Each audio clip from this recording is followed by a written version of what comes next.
Artificial intelligence, connectivity, blockchain.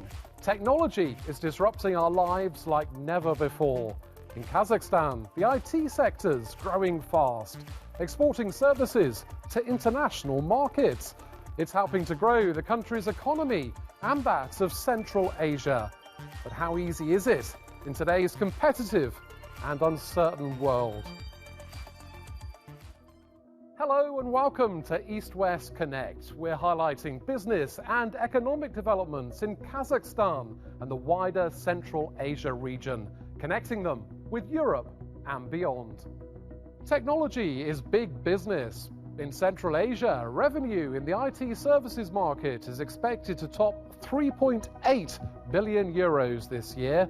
Kazakhstan's IT sector now has over 18,600 businesses.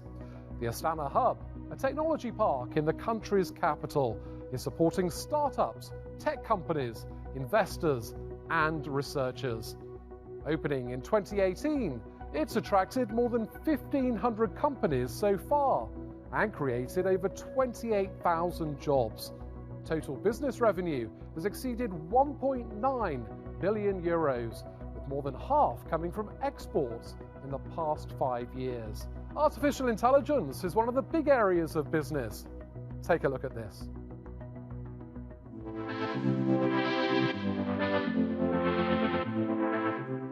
AI played a big role in the speedy development of COVID vaccines, and now this startup, supported by the Astana Hub, is hoping to turbocharge drug discovery too. Deploying generative AI, it's come up with software that produces sequences of nanobodies, small antibody fragments, for pharmaceutical research. Antibody discovery is considered as a holy grail for the drug discovery because antibodies are used everywhere, starting from diagnostics to therapeutics. But there is a problem. Antibody discovery is quite a long process, very expensive. So our technology is able to give working antibody sequences within minutes and cut the costs.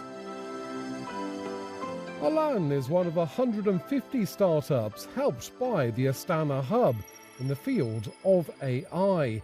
Other businesses are working in the likes of fintech, blockchain and game development. A growing ecosystem fueled by incubation, acceleration and startup support. We are offering tax incentives. So even international companies can move their operations to Kazakhstan. They can also become the members of Astana Hub. For example, out of 1,500 IT companies that are our members, 400 have some kind of foreign presence.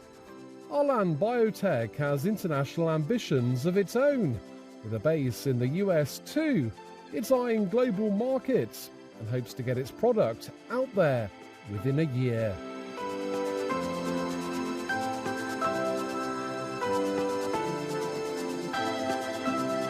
So how does the Astana Hub and its business ecosystem fit into Kazakhstan's wider economic vision? I asked the country's innovation minister. We expect that for 2024, the IT exports of Kazakhstan will exceed 700 million US dollars. So maybe around 70 to 80% of that in the result of Astana Hub companies. And how about helping businesses to expand globally and making them global? How's that going to happen? There are a number of programs that we launched in Astana Hub. First of all, by bringing them from developed markets like Silicon Valley.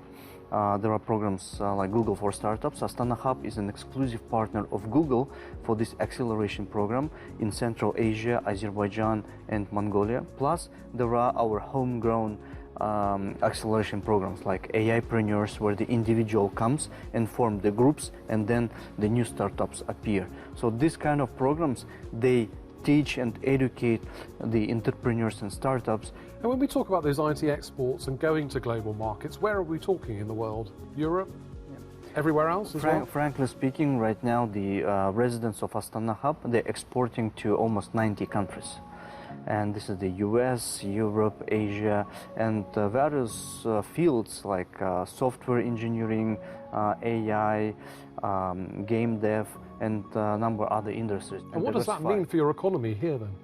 You know that we are oil and gas based economy, trying to diversify our economy, and I think that IT exports and the industry itself giving its own contribution to diversify the economy. Kazakhstan, like all countries around the world now, face a lot of challenges: geopolitics, supply chain issues, competition, protectionism.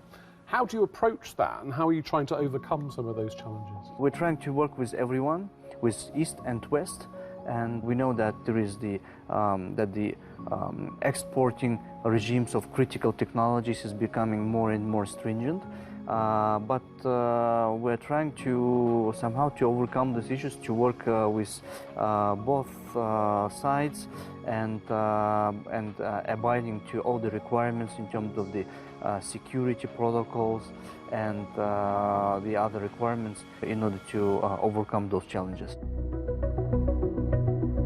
The Astana Hub recently ran a competition for startups, with finalists receiving seed funding. Among them, Ads IQ, an AI-based system for public transport displays; Green Cars, which is developing electric vehicle infrastructure; and Autism Spectrum, an app to help diagnose and support children with autism. I caught up with the founder of Autism Spectrum to hear about their startup journey. First, this was just a research project. We wanted to clarify and get to know about the information on autism, not only in Kazakhstan, but overall in post-Soviet Union countries. And through this research, we realized that there is a high demand for services in this field of medicine.